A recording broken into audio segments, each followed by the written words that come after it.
Eu quero começar, antes de nós lermos esse salmo, começar com uma breve reflexão, uma breve introdução. Por que será que o mundo odeia a Deus? Já pensou sobre isso? Parece que às vezes não faz muito sentido o mundo odiar a Deus. Por que as pessoas odeiam tanto a Jesus? Por que não há, hoje em dia, países realmente cristãos? Os países que se dizem cristãos, na verdade, cada vez menos é cristão. Por que a mídia, quando você assiste um pouco de TV, já percebe que a mídia, as novelas, as notícias, tudo parece que muitas vezes se envolve em falar mal da igreja, em falar mal dos cristãos, em falar mal daqueles que realmente vivem o verdadeiro evangelho. Meus irmãos, cada vez mais que a gente vai passando o nosso dia, o nosso tempo, se torna cada vez mais difícil de ser cristão. Nós somos odiados de todos os lados, e por mais que algumas pessoas até nos elogiem pelas coisas boas que a gente faz, pela ação social, pelo evangelismo, por cultos ou algo assim, mas ainda assim, no fundo, muitos sentem inveja ou até mesmo odeiam os crentes. Basta nós olharmos um pouco a TV e ver que, ou nas notícias, e ver aqueles que militam, que dizem que são da paz e amor, mas apoiam grupos extremistas, odeiam quando os cristãos tentam ajudar países de terceiro mundo. Por exemplo, na Índia, que é um país de extrema miséria, os cristãos eles são perseguidos porque eles tentam tirar os indianos, e principalmente da última casta ali deles, da pobreza. Os cristãos vão, plantam escolas, plantam hospitais, mas ainda assim vem sempre o governo e destrói as escolas, destrói os hospitais, principalmente por descobrir que eles são cristãos. Se você acessar um site, eu recomendo sempre esse site, vocês vão ouvir falar bastante dele, que é o site da missão Portas Abertas. E ontem eu abri esse site e as 4 primeiras notícias desse site era o seguinte: projeto de odontologia transforma realidades na Síria, um país que persegue os cristãos. Segunda notícia: 7 cristãos morrem durante protestos no Irã. Terceira notícia: mais de 200 cristãos são detidos em operação policial na China. Quarta notícia: 3.000 famílias deslocadas recebem ajuda da igreja na África. O que tem de comum essas notícias, 2 são de igrejas, de cristãos fazendo o bem, e 2 são de cristãos sendo perseguidos, muitas vezes mortos, muitas vezes presos, pelo simples fato de serem crentes. Perceba, enquanto os cristãos são perseguidos, nós continuamos ajudando. Nós continuamos ajudando o mundo em suas necessidades, mesmo quando somos odiados. E por que isso acontece? O Salmo 2 nos dá a resposta para isso. O Salmo 2 vai nos mostrar por que Davi colocou este salmo logo no início. Nós vimos que, assim como no Salmo 1, esse Salmo 2, ele tem um propósito, de que somente quem se rende ao Senhor é que pode cantar o restante desses salmos. E Davi aqui está nos fazendo um convite neste Salmo 2, para que os reis, os governantes, as nações, os povos e todas as pessoas se humilhem diante de Deus, se humilhem diante do seu ungido, para serem salvas e não receberem a ira de Deus.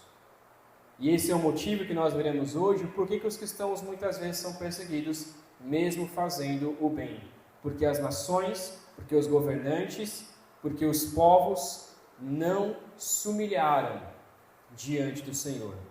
Mas chegará um dia em que eles terão que se humilhar perante o Rei. E é isso que nós veremos hoje nesse Salmo, Salmo 2, de 1 a 12. Vamos fazer uma leitura dele que diz assim, Salmo 2, de 1 a 12. Porque se amotinam as nações, e os povos tramam em vão, os reis da terra tomam posição, e os governantes conspiram, unidos contra o Senhor e contra o seu ungido, e dizem: façamos em pedaços as suas correntes, lancemos de nós as suas algemas. Do seu trono, nos céus, o Senhor põe-se a rir e caçoar deles. Em sua ira os repreende, e em seu furor os aterroriza, dizendo: eu mesmo estabeleci o meu rei em Sião, no meu santo monte. Proclamarei o decreto do Senhor. Ele me disse: tu és meu filho, eu hoje te gerei. Pede-me e te darei todas as nações como herança, e os confins da terra como tua propriedade. Tu as quebrarás com vara de ferro, e as despedaçarás como a um vaso de barro. Por isso, ó reis, sejam prudentes, aceitem a advertência, autoridades da terra. Adorem o Senhor com temor, exultem com tremor, beijem o Filho, para que ele não se ire e vocês não sejam destruídos de repente, pois num instante acende-se a sua ira. Como são felizes todos os que nele se refugiam. Amém?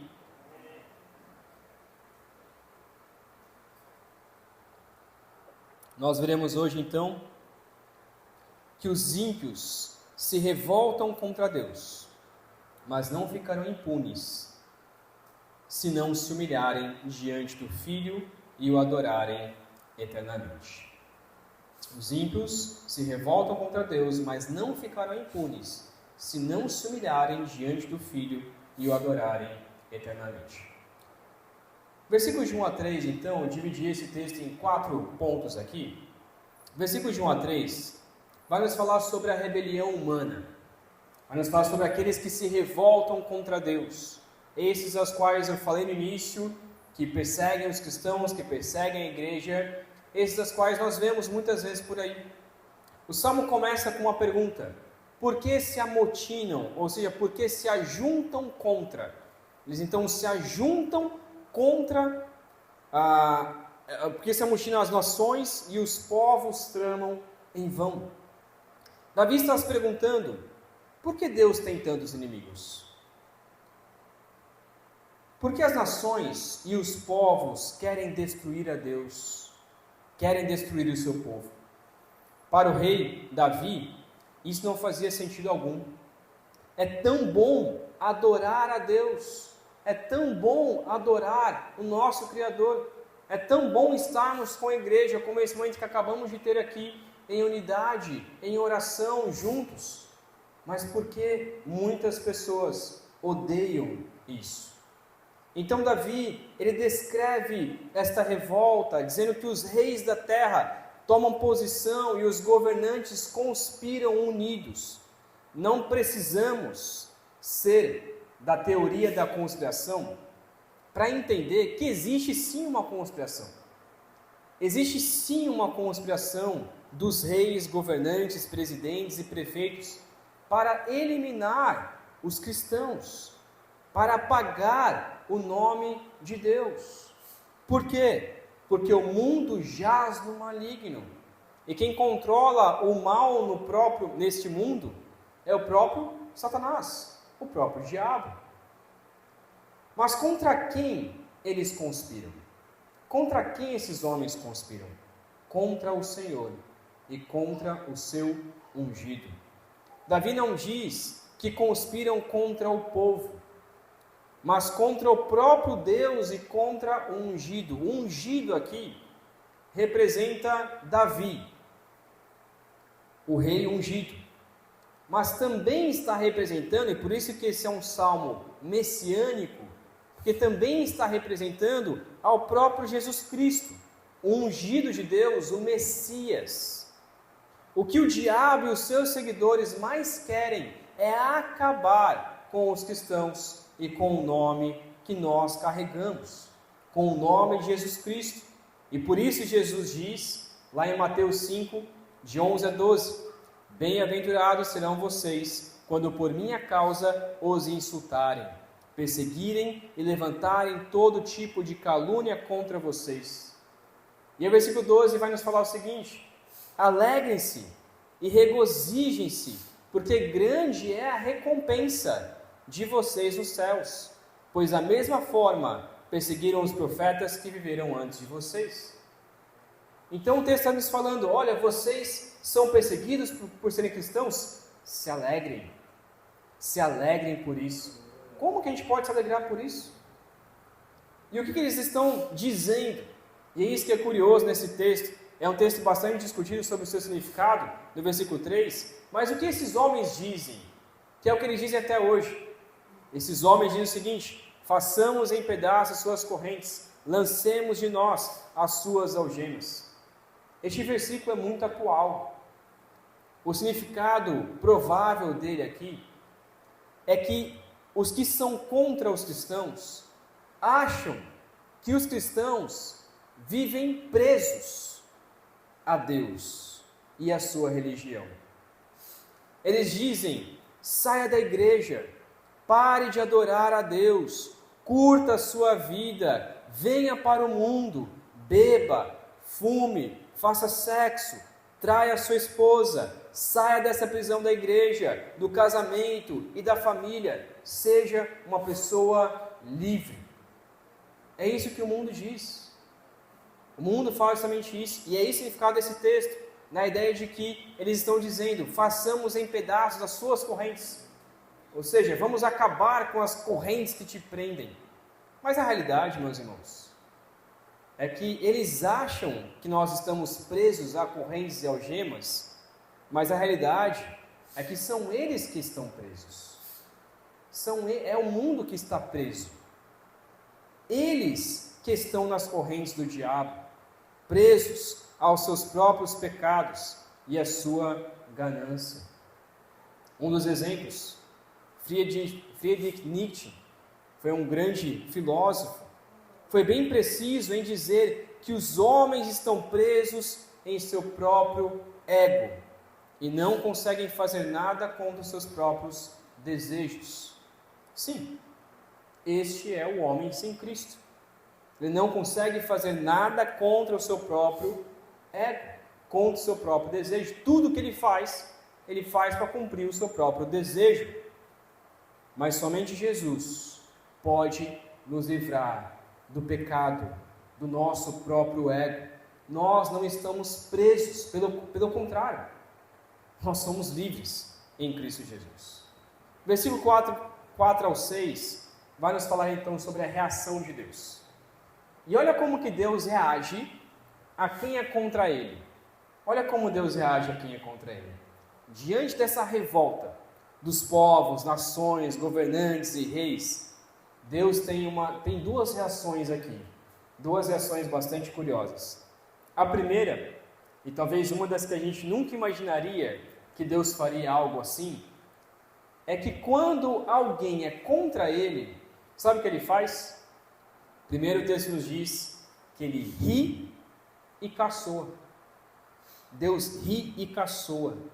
Do seu trono nos céus, o Senhor põe-se a rir e caçoa deles. Davi deixa claro aonde Deus está. Deus não está num trono aqui na terra. Deus está no seu trono nos céus. O seu reino é eterno ele transcende os céus. Deus é o Senhor, o Rei, o governador sobre todos os povos e nações. Por isso, ele pode rir e ele pode caçoar quando alguém se acha maior do que Deus. E o nosso ego, meus irmãos, ele é tão inflamado, que muitas vezes nós nos achamos melhores do que Deus. A gente muitas vezes se revolta contra Deus, a gente fala assim, poxa Deus, como que isso pode acontecer em minha vida? Por que o Senhor permitiu isso? Isso nada mais é do que falar para Deus, Deus, se eu estivesse no controle, eu faria diferente. Se eu fosse Deus, eu faria diferente. A gente olha e Deus dá risada da gente. Não sei se já assistiu aquele filme, acho que é o Todo-Poderoso, né? Acho que é isso o nome do filme, com Jim Carrey, em que Deus ali, no papel do Morgan Freeman, ele dá todo o poder para o Jim Carrey ali, para ele ser Deus durante um tempo. Ele começa ali fazendo um monte de coisa e querendo se colocar no lugar de Deus, mas tudo dá errado. E aí neste filme ele percebe que não tem como nós temos o poder de Deus, somente Deus tem esse poder. E é por isso que Deus caçoa de nós. Ele olha para a gente e fala assim, como que você acha que você vai conseguir ter poder sobre mim e se revoltar contra mim? É impossível. E é por isso que a segunda reação de Deus, depois de rir e caçoar, Deus se ira e dá a sua sentença. Em sua ira o Senhor os repreende, e em seu furor Deus aterroriza, dizendo, eu mesmo estabeleci o meu rei em Sião, no meu santo monte. A resposta de Deus é que ele vai estabelecer o seu rei no monte santo de Deus, que é o monte Sião, em Jerusalém. E novamente, aqui se refere a Davi, que Deus colocou Davi, estabeleceu Davi como rei, mas também fala sobre Jesus, que Deus um dia vai estabelecer o reino de Jesus Cristo, e Ele vai julgar as nações para todo sempre. Então Deus nos dá um alerta, Ele fala para nós, e fala para todos aqueles que uma vez foram revoltados contra Deus. Ele diz, olha, você quer se revoltar contra mim? Tá bom. Tente a sorte. Você não vai conseguir. Mas espere, porque se você continuar revoltado contra mim, a minha ira vai se acender. E eu vou te julgar. E é isso que Deus faz com todos os povos, com todas as nações, com todo aquele que se revolta contra o Senhor. Mas versículos de 7 a 9 nos falam então sobre a exaltação do rei, como que Deus ele vai exaltar este rei, como que ele vai colocar este rei no seu santo trono. Davi vai falar então sobre a proclamação de Deus aqui. E Davi diz, proclamarei o decreto do Senhor, ele me disse, tu és meu filho e eu hoje te gerei. Deus está dizendo aqui que tornou Davi o seu filho, gerado nele. Novamente, nós temos falando sobre Davi e apontando para Cristo, mostrando que Jesus é o Filho de Deus, gerado em Deus. E o que esse Filho fará? O que Jesus fará? Duas coisas que o texto nos fala. Primeiro, ele dominará sobre as nações. Ele diz, pede-me e te darei as nações como herança e os confins da terra como tua propriedade. E quando nós olhamos lá para Colossenses, nós percebemos que de fato Deus fez isso. E Deus fará isso em Jesus. Todas as coisas, os céus e a terra, os povos ou os governantes, tudo está debaixo dos pés de Jesus. Olha o que diz, se você quiser abrir lá comigo, esse texto é importante que nós lemos, Colossenses 1:20. Colossenses 1:20. Vou tentar abrir aqui.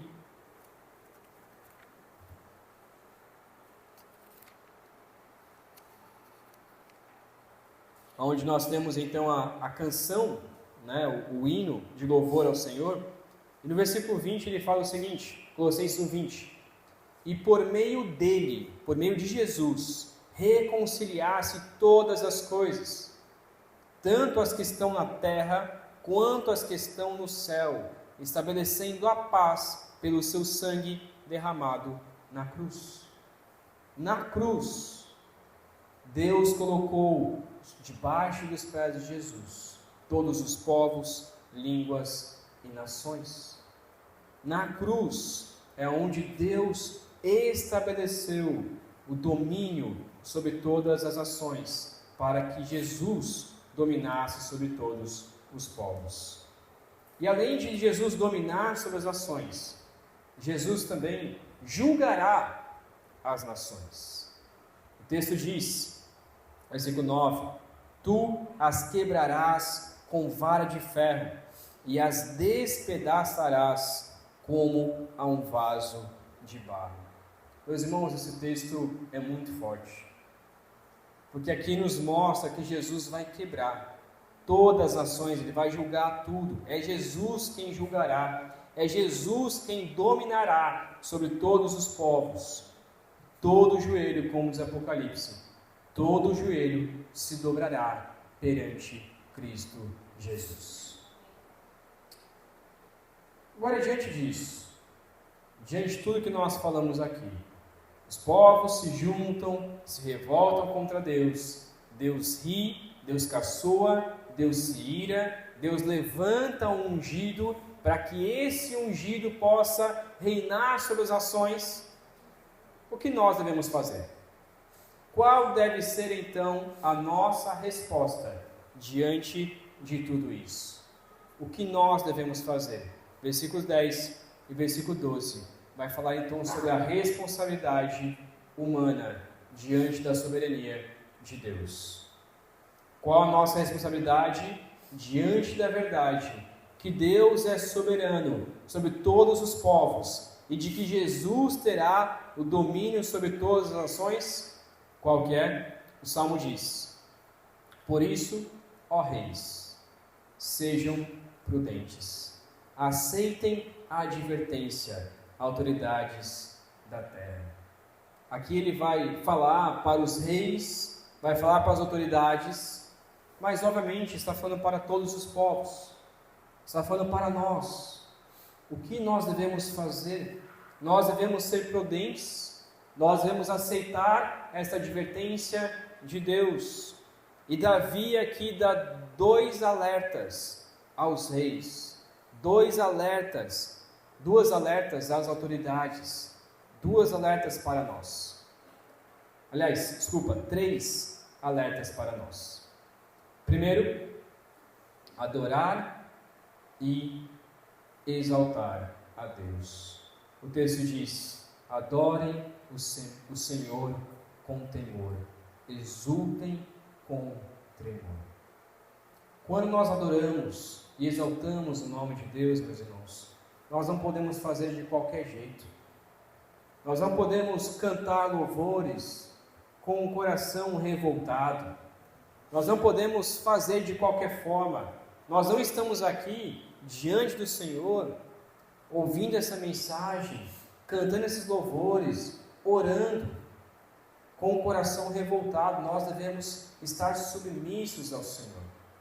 Nós devemos estar com o nosso coração como se estivéssemos de joelhos, dobrados. E assim, meus irmãos, devemos adorar e exaltar ao Senhor. Segundo, nós devemos beijar o filho. Algo estranho, né? Mas o texto deixa bem claro para nós aqui. Beijem o filho para que ele não se irrite. Versículo 12. E vocês não sejam destruídos de repente. O que é beijar o filho? É meio estranho essa expressão, né? E não tem a ver quando Judas beijou Jesus. Não tem nada a ver com isso. Beijar o filho para que ele não se irrite, para que ele não se ire. A ideia aqui é aquela cena de filme, que talvez você já assistiu algum filme com esse, em que quando um rei domina sobre o outro, né? Eles enfrentam a guerra, e aí este rei ganha a guerra daquele outro rei. Então, este rei que perdeu, ele tem que vir até o rei que venceu, se ajoelhar diante deste rei, pegar a mão daquele rei e beijar o seu anel. Você já viu essa cena de filme? Qual que é a ideia, né? É você dizer, olha, eu estou me humilhando perante o seu reinado. Eu perdi a guerra, então agora eu beijo a sua mão, me humilhando diante de você, para que você não se ire, para que você não se irrite, para que você não jogue a sua sentença. Então agora eu faço parte do seu reino. Eu sou um vassalo, eu sou um servo do rei. É isso que nós vamos fazer com o nosso coração.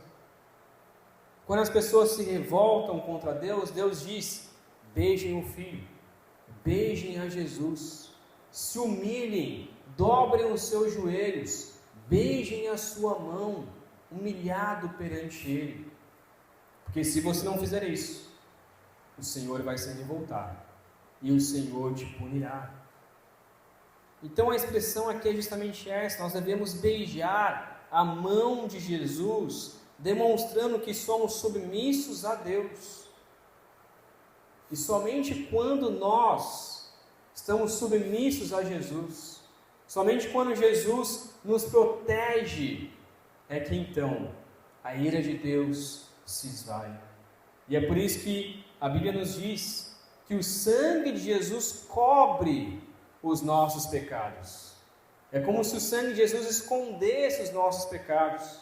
Ele acaba, destrói os pecados para que Deus não se ire contra nós. E é por isso que ele encerra com o terceiro alerta para nós. Se você adorar e exaltar a Deus, se você beijar o Filho, agora você pode se alegrar. E o texto ele encerra dizendo o seguinte: como são felizes todos os que nele se refugiam. É interessante que olha como começa o Salmo de número 1. Diz como é feliz aquele que não segue o conselho dos ímpios, não imita como os pecadores, não senta na aula dos escarnecedores, e por aí vai. E o Salmo 2 encerra como são felizes. Por isso que eles se complementam, esses dois salmos. Um começa dizendo como são felizes aqueles que seguem ao pastor, que seguem ao rei. E o Salmo 2 encerra como são felizes todos aqueles que se refugiam no Filho, porque somente aqueles que se refugiarem no Filho, no nosso Rei, não receberão a ira de Deus. Em Jesus, nós somos protegidos da ira de Deus. E nós podemos agora nos alegrar, pois como diz Paulo aos Romanos, quem nos separará do amor de Cristo? Quem? Nada. Será tribulações, angústias ou perseguições, fome, nudez, perigo, espada, qualquer uma dessas coisas pode separar do amor de Cristo? Será que Satanás, será que o diabo, será que os seus demônios, será que as potestades, os principados, será que alguma coisa pode nos separar do amor de Cristo Jesus? Não. Alguma coisa pode nos separar de Deus se nós estamos em Cristo Jesus. Nada pode nos separar de Deus. Nada pode nos separar se estamos protegidos pelo sangue de Cristo Jesus. Meus irmãos, por mais que os povos, por mais que as nações, por mais que o seu colega, por mais que o seu amigo zombe de você por você cristão, te persiga por ser cristão, ou talvez se você for para algum país perseguido, até mesmo seja preso e morra, como nossos irmãos que estão lá muitas vezes são mortos. Mas ainda assim, chegará um dia em que Deus vai punir todo aquele que perseguiu o seu povo. Porque quando uma pessoa persegue o seu povo, quando uma pessoa persegue os cristãos, não está perseguindo só os cristãos, mas está perseguindo o próprio Cristo Jesus. Agora, muitas vezes, nós também nos revoltamos contra Deus. Muitas vezes nós também nos achamos melhores do que Deus. E o que nós devemos fazer? Voltando para as 3 aplicações aqui. Devemos adorar e exaltar o nome de Deus. Devemos adorar e exaltar o nome de Deus. Quando você for orar, primeira coisa, adore ao Senhor. Lembre-se quem Deus é. Lembre-se que você não é Deus, mas somente Deus é Deus. Então, quando você for orar, quando você for conversar com Deus, se lembre disso. Por isso é sempre bom começar a oração lembrando quem Deus é. Deus, Tu és o Deus poderoso, soberano sobre todas as coisas. Quando nós falamos esses nomes, não é para mostrar para as outras pessoas que nós temos um conhecimento teológico. Não. É para nos lembrar quem é este Deus. E exaltar e adorar a este Deus que é todo poderoso. Segundo, se humilhe diante de Jesus. Dobre os seus joelhos diante do Senhor Jesus, o nosso Rei, que nos comprou com o seu sangue precioso. Quando você for orar, se lembre disso. Dobre os seus joelhos perante Cristo Jesus. E terceiro, se alegre. Se alegre. Realmente se alegre, porque você não está mais debaixo da ira de Deus, mas porque você adorou a Deus, porque você se humilhou diante de Jesus Cristo e foi salvo pelo sangue do Cordeiro. Hoje você pode se alegrar, porque você é protegido pelo sangue de Jesus. Hoje você pode se alegrar em Deus e exaltar o seu nome, porque hoje você foi salvo pelo Senhor Cristo Jesus. Mas talvez você ainda não foi salvo por Jesus. E se você não foi salvo por Jesus, a minha palavra é: faça isso. Confesse Jesus como seu Senhor e Salvador ainda hoje. Não deixe passar. Você não sabe o dia de amanhã. Você não sabe o que vai acontecer. Se dobre diante de Jesus Cristo, para que você possa se alegrar e ter essa alegria plena, porque você é um salvo por Jesus Cristo. Pai querido, nós queremos glorificar ao Senhor, porque apesar de muitos povos, muitas nações, muitos governantes se revoltarem contra o Senhor é um Deus misericordioso, gracioso. É um Deus que vai punir todos aqueles que se revoltam contra Ti. Mas ao mesmo tempo é um Deus que oferece salvação aos pecadores. Não há pecado, não há pecador a qual o Senhor não possa perdoar e salvar. E por isso clamamos, ó Deus, que o Senhor nos ajude a dobrar os nossos joelhos, a dobrar nosso coração, a beijar o Filho, para que possamos receber a salvação eterna de Cristo Jesus. Eu peço a Deus que o Senhor nos ajude a diariamente nos submetermos ao poder do Senhor, à soberania do Senhor. E por mais que os povos tentem lutar contra o Senhor, é impossível ter êxito, ter vitória, porque o Senhor julgará todas as ações, todos os povos, e salvará os seus escolhidos, salvará os seus filhos. E é isso que nos alegra, ó Pai, saber que um dia seremos salvos eternamente pelo Senhor. Que esta seja a nossa alegria nesse dia. É o que oramos em nome de Cristo. Amém.